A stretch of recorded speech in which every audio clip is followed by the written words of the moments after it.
ये कहानी गीता और सुहानी नाम की दो बहनों की है। सुहानी गीता से उम्र में 1 साल की बड़ी थी। गीता और सुहानी के पिता गोपाल अपने खेतों में गुलाब की खेती किया करते थे, लेकिन गुलाब की खेती करके उनकी इतनी कमाई नहीं हो पाती थी जितने में वो अपना परिवार अच्छे से चला सके। इसलिए घर में किसी न किसी चीज की कमी होती रहती थी। पहले तो सुहानी और गीता के बीच में सब कुछ ठीक था, वो दोनों बहुत प्यार से रहती थी।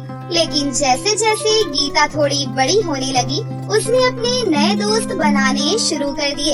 इसी बीच गांव के सबसे अमीर आदमी की बेटी लावण्या से उसकी दोस्ती हो गई। वाह लावण्या, तेरा कमरा कितना बड़ा है यार, तू इतने बड़े बेड पर अकेले सोती है क्या? हाँ, क्योंकि ये कमरा मेरा है और ये बेड भी मेरा है, तो मैं इस पर अकेले ही सोऊंगी ना। तू अपने घर में अकेले नहीं सोती है क्या?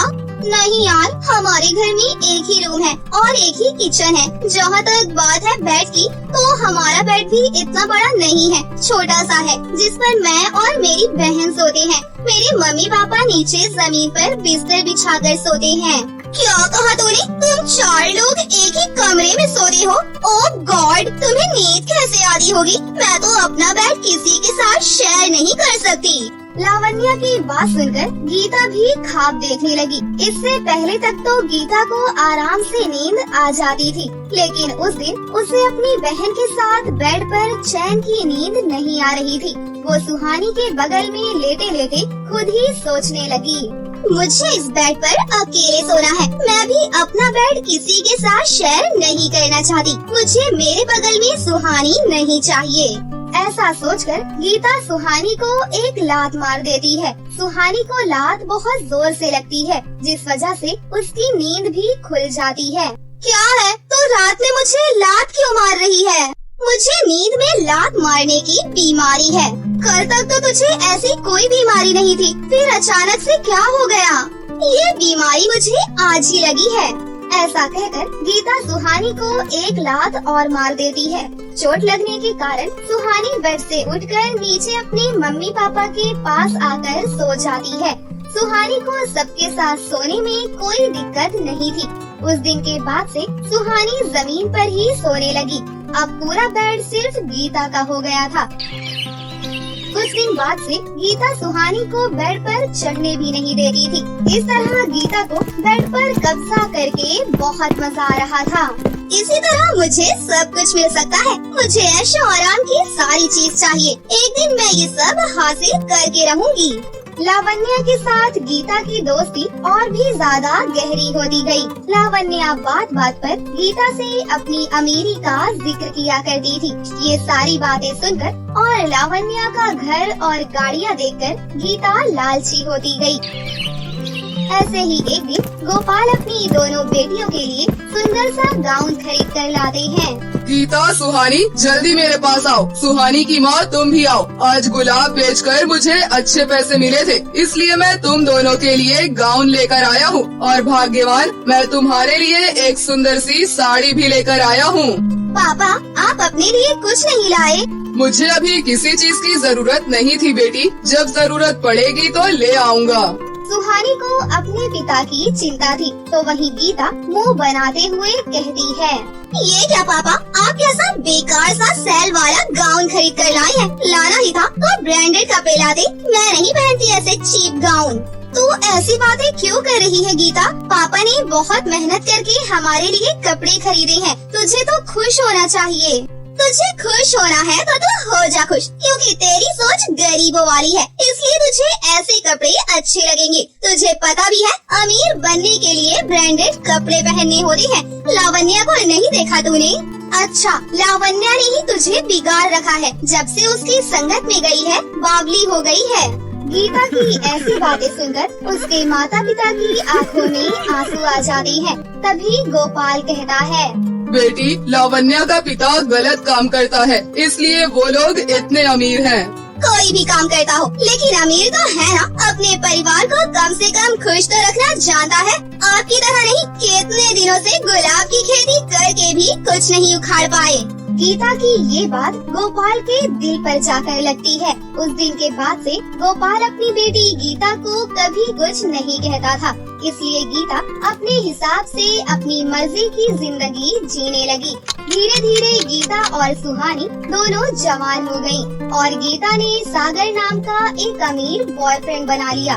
सागर लावण्या का ही दोस्त था। लावण्या ने ही सागर और गीता की सेटिंग करवाई थी। इसी बीच सुहानी और गीता की मां का देहांत हो जाता है और उनके पिता गोपाल की तबीयत भी कुछ ठीक नहीं रहती थी। एक दिन अचानक से गोपाल के सीने में बहुत जोर का दर्द होने लगता है और वो दर्द से तड़पने लगता है। सीने में बहुत जोर का दर्द हो रहा है बेटी, मुझसे बर्दाश्त नहीं हो रहा। आप रुकिए पापा, मैं अभी आपके लिए गर्म पानी करके लाती हूँ। तभी सुहानी देखती है कि गीता छोटे कपड़े पहनकर और पर्स टांग कर कहीं जा रही है। उसे देखकर सुहानी कहती है, गीता तू कहाँ जा रही है? कम से कम आज तो कहीं मत जा। देख नहीं रही पापा की तबीयत कितनी ज्यादा खराब है। नहीं, मेरे पास इन सब चीजों के लिए समय नहीं है। मेरा जाना बहुत जरूरी है, तो संभाल ले पापा को। ऐसा कहकर गीता चली जाती है। तब गोपाल कहता है, सुहानी बेटी, एक तू ही तो मेरा भरोसा है। मुझे ऐसा लग रहा है कि अब मेरा भी अंतिम समय आ गया है। मेरे जाने के बाद गुलाब के खेत का ख्याल रखना बेटी। ऐसा कहते कहते सुहानी के पिता की मृत्यु हो जाती है। पिता के जाने के बाद सुहानी फूट फूट कर रोने लगती है।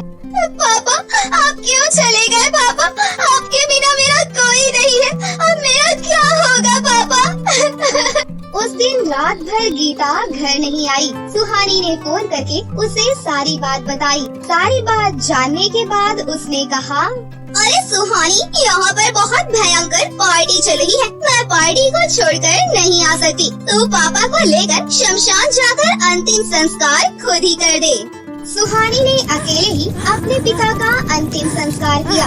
उसी दिन शाम को गीता एक लहंगा लेकर घर आती है और सुहानी से कहती है, सुहानी, मैं सागर के साथ शादी कर रही हूँ। ये देख, उसने मुझे शादी में पहनने के लिए कितना सुंदर लहंगा दिया है। तुझे पता भी है ये लहंगा कितना महंगा है? गीता, यहाँ पापा की अभी मृत्यु हुई है और तुझे शादी और लहंगे की पड़ी है। हाँ पड़ी है, और क्यों ना पड़े। माना पापा का देहांत हो गया है, लेकिन इसका मतलब ये तो नहीं ना कि हमारी जिंदगी रुक जाएगी। हम तो अपने लिए कुछ न कुछ करेंगे ही। मैं कल ही सागर से शादी कर रही हूँ। तुझे आना होगा तो आ जाना। ऐसा कहकर गीता वहाँ से चली जाती है। अगले दिन गीता ने बहुत ही महंगा लहंगा पहनकर सागर से शादी कर ली, लेकिन सुहानी उसकी शादी में नहीं गई। अपने पिता की अंतिम बातों को अहमियत देते हुए वो गुलाब की खेती करना सीखने लगी और धीरे धीरे वो गुलाब की खेती करने में माहिर हो गई, जिससे उसके पास कुछ पैसे भी आने लगे। लेकिन वो पैसे फिर से गुलाब की खेती करने और 2 वक्त का खाना जुटाने में खत्म हो जाते थे। दूसरी तरफ एक दिन सागर, लावण्या और गीता घर में बैठकर कॉफी पी रहे थे। तभी सागर गीता से कहता है, गीता, मैंने सुना है तुम्हारे पापा गुलाब की खेती किया करते थे। इसका मतलब उनके पास जमीन भी होगी। मुझे वो जमीन चाहिए। मुझे गांव में फैक्ट्री बनानी है। लेकिन उस जमीन पर तो सुहानी गुलाब की खेती करती है। लेकिन गीता, उस जमीन में आधा हिस्सा तो तुम्हारा भी बनता है ना। लेकिन फिर भी हमें सुहानी से पूरी की पूरी जमीन लेनी होगी। लेकिन ऐसा कैसे हो सकता है? मुझे ये सब ठीक नहीं लग रहा। अमीर बनने के लिए ये सब करना पड़ता है। अमीर यूं ही नहीं बन जाते। गीता पर तो अमीर बनने का भूत सवार था। वो अगले दिन ही सुहानी के पास जाकर जमीन की मांग करती है, जिसे सुनकर सुहानी को बहुत बुरा लगता है। तू मुझसे मेरी रोजी रोटी छीनने आई है और पिताजी की आखिरी निशानी वही है, लेकिन मैं तुझे अपने हिस्से की जमीन नहीं दूंगी। सोच ले, कुछ ही दिनों में बगल वाले रवि से तेरी शादी होने वाली है। अगर तू जमीन देने के लिए मान जाएगी तो मैं तुझे तेरी शादी पर अपना लहंगा पहनने को दूंगी। तुझे पता है ना मेरा लहंगा कितना महंगा है? मुझे नहीं चाहिए तेरा लहंगा। मैं सस्ता लहंगा पहन कर ही शादी कर लूंगी, लेकिन तुझे अपनी जमीन कभी नहीं दूंगी, क्योंकि वो माँ और बाबा की आखिरी निशानी है। मैं भी देखती हूँ कैसे नहीं देगी। ऐसा कहकर गीता वहाँ से चली जाती है। सुहानी की शादी उसके पड़ोस वाले रवि नाम के लड़के से तय हुई थी, जब उसके पिता जिंदा थे तब उन्होंने ही ये शादी तय की थी। रवि गरीब था पर बहुत ही अच्छा लड़का था। शादी में पहनने के लिए सुहानी को लहंगे की जरूरत तो सच में थी, लेकिन एक लहंगे के लिए वो अपने माता पिता की अंतिम निशानी को नहीं छोड़ सकती थी। अगले दिन अचानक सुहानी के घर पुलिस आ जाती है। मैडम, अब आप अपनी जमीन पर गुलाब नहीं उगा सकती। आपकी बहन ने आपके खिलाफ FIR करवाई है। उसका कहना है कि आपने उसका हिस्सा हड़प रखा है। लेकिन वो जमीन मेरी है सर। वो सब हमें नहीं पता। आपके ऊपर केस हुआ है तो आपको केस लड़ना पड़ेगा। ऐसा कहकर पुलिस वाले वहाँ से चले जाते हैं। दरअसल ये सब गीता, लावण्या और सागर की चाल थी। उन लोगों को अच्छे से पता था कि पुलिस और केस का नाम सुनकर सुहानी डर जाएगी, लेकिन ऐसा बिल्कुल भी नहीं हुआ। सुहानी बिल्कुल भी नहीं डरी। उसने सारी बात अपने होने वाले पति रवि को बताई। तुम इतनी टेंशन मत लो सुहानी, पहले हम दोनों शादी कर लेते हैं, उसके बाद हम दोनों मिलकर जमीन के लिए तुम्हारी बहन से केस लड़ेंगे, क्योंकि ये तुम्हारी माँ और तुम्हारे पिता की आखिरी निशानी है। मुझे पता है तुम्हारे पास पैसे नहीं है, इसलिए माँ ने अपनी जमा पूंजी में से तुम्हें 15,000 रुपए देने को कहा है। इन पैसों से तुम शादी की तैयारियाँ कर लेना। 15,000 रुपए देकर रवि वहाँ से चला जाता है। रवि के जाने के बाद सुहानी खुद में ही सोचने लगती है, शादी के लिए तो बहुत कुछ खरीदना पड़ेगा और फिर ससुराल खाली हाथ थोड़ी न जाऊंगी। इतने पैसे में तो लहंगा भी नहीं आएगा, क्या करूँ? सुहानी उदास होकर लेट जाती है। लेटे लेटे अचानक से सुहानी की आँख लग जाती है। उसके सपने में उसके स्वर्गवासी पिता आकर कहते हैं, बेटी, तू इतनी टेंशन क्यों ले रही है? मर के भी तेरा पिता तेरे साथ है। अपने खेत के गुलाब से बना हुआ मैं तुझे एक जादुई गुलाब का लहंगा दे रहा हूँ। इस लहंगे से तू कुछ भी मांग सकती है। ऐसा कहकर उसके पिता गुलाब से बना हुआ एक लहंगा प्रकट करते हैं और तभी सुहानी की आँख खुल जाती है।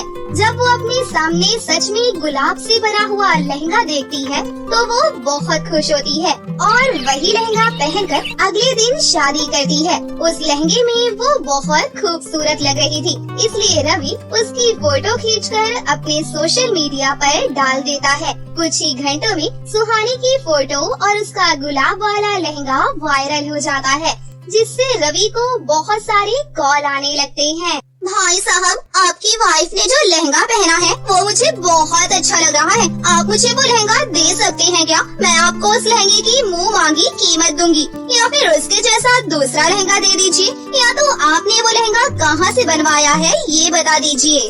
रवि सारी बात अपनी पत्नी को बताता है। तभी सुहानी कहती है, मेरे पास एक आइडिया है जी। पापा ने कहा था वो गुलाब वाले लहंगे से हम कुछ भी मांग सकते हैं, तो क्यों ना हम इसके जैसे ढेर सारे लहंगे बनाकर बेचना शुरू कर दें। फिर सुहानी ऐसा ही करती है। अपने जादुई गुलाब के लहंगे से ढेर सारा गुलाब का लहंगा मांगती है और उन्हें अच्छे दामों में बेच देती है। कुछ ही दिनों में सुहानी बहुत पैसे वाली हो जाती है और एक अच्छा वकील हायर करके अपनी जमीन के लिए केस लड़ती है और वो केस जीत भी जाती है।